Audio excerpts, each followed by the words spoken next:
So the motion carries, the agenda has been approved. Now, we understand that many of the commissioners here have received emails and comments from the public, and we wanted to let you know that we have read those and hear them very loud and clear. And a lot of those have to deal with questions about the Beaufort Waterfront and its future. So, would like to be able to read a statement to the public to outline exactly where the board has been headed and the direction in which we have taken thus far. So this is going to be providing you an update, and would like that update to be delivered by our town manager, Todd Clark. All right, thank you, Mayor. Good to see everyone here tonight. The town of Beaufort has enjoyed a relationship with Beaufort Waterfront Enterprises for the last 45 years. The nature of the relationship has been beneficial to both parties. It's enabled Beaufort Waterfront Enterprises to successfully operate the town docks as an independent business operation. In return, the town has received national and international accolades as a destination. The town has also received compensation for the use of the waterfront through lease payments and contributions from Beaufort Waterfront Enterprises for annual dredging operations to keep Beaufort Harbor accessible to boaters. However, the agreement with Beaufort Waterfront Enterprises will come to an end on December 31, 2024, when the lease agreement expires. The owner of Beaufort Waterfront Enterprises does not desire to continue operating the docks after a long and successful career. In anticipation of this partnership ending, the town appointed the Harbor and Waterways Master Planning Advisory Committee in July of 2021, and that was to evaluate needed improvements. After considerable review, the committee presented the Board of Commissioners with a set of recommendations in September of 2022. Armed with these recommendations, the board decided to investigate whether a private market exists for a third-party operator with sufficient capital to invest and manage the town's docks.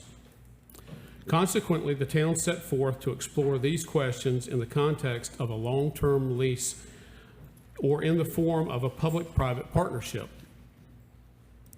Although it was determined that a private market does exist, it became apparent very quickly that the town is not financially positioned to invest $10 to $15 million in the rehabilitation of the waterfront.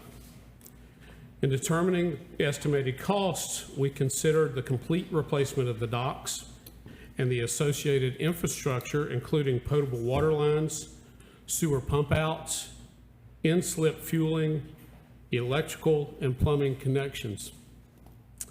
Additional investments to the waterfront were also considered to include the reconstruction of our iconic wooden boardwalk and developing a long-term solution for the storage and dispensing of fuel.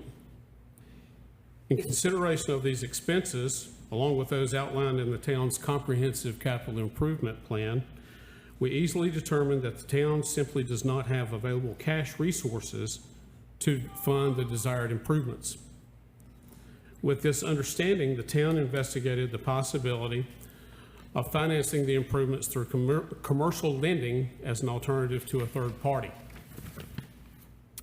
In consultation with First Tryon Advisors, the town's financial consultant, it was determined that commercial lending would be very difficult given collateral required for a loan requires the pledge of town-owned assets other than the waterfront assets themselves. As such, a comprehensive review was conducted to determine what other fixed assets of the town could be used as collateral. Unfortunately, the fixed assets that have an appreciable value are already obligated. As such, they represent encumbrances, therefore, and cannot be used as collateral for a loan to improve the docks. Another alternative considered to fund improvements included a bond referendum, which requires voter approval. This option, if approved by the voters, requires an increase in property tax rates to satisfy the associated debt service. The board has not expressed an interest in pursuing this alternative, as the tax burden for improvements would be distributed to all property owners and not just those who use and or enjoy the docks. The review process has also included a discussion of grant funding to offset the expected $10 to $15 million of improvements. Although grant funding would produce an estimated $3 million for the project, the town would still have an appreciable balance that cannot be funded through cash reserves or commercial lending. Assuming for a moment that the town was to successfully locate a source of funding to complete the improvements, the fact remains that a catastrophic event could result in complete devastation of the waterfront. In that scenario, the town will be in a financially vulnerable position with looming debt service payments with no revenue from the docks. It should also be recognized that any reimbursement through FEMA or insurance claims with the town's carrier will take months, if not years, to realize. The town cannot afford to wait 12 to 36 months or longer for restitution and reconstruction when the docks need to be producing revenue within 30 days of a significant event. How would the town meet its financial obligations without that revenue stream? As mentioned previously, the town needs to consider long-term fueling options for the docks.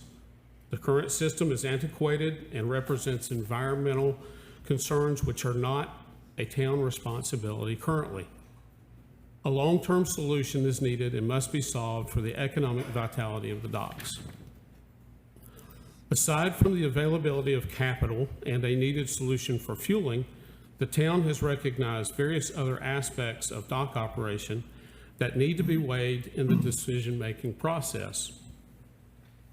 This includes the liability for damaged boats and personal injury as a result of any failure of the town to operate the dock safely.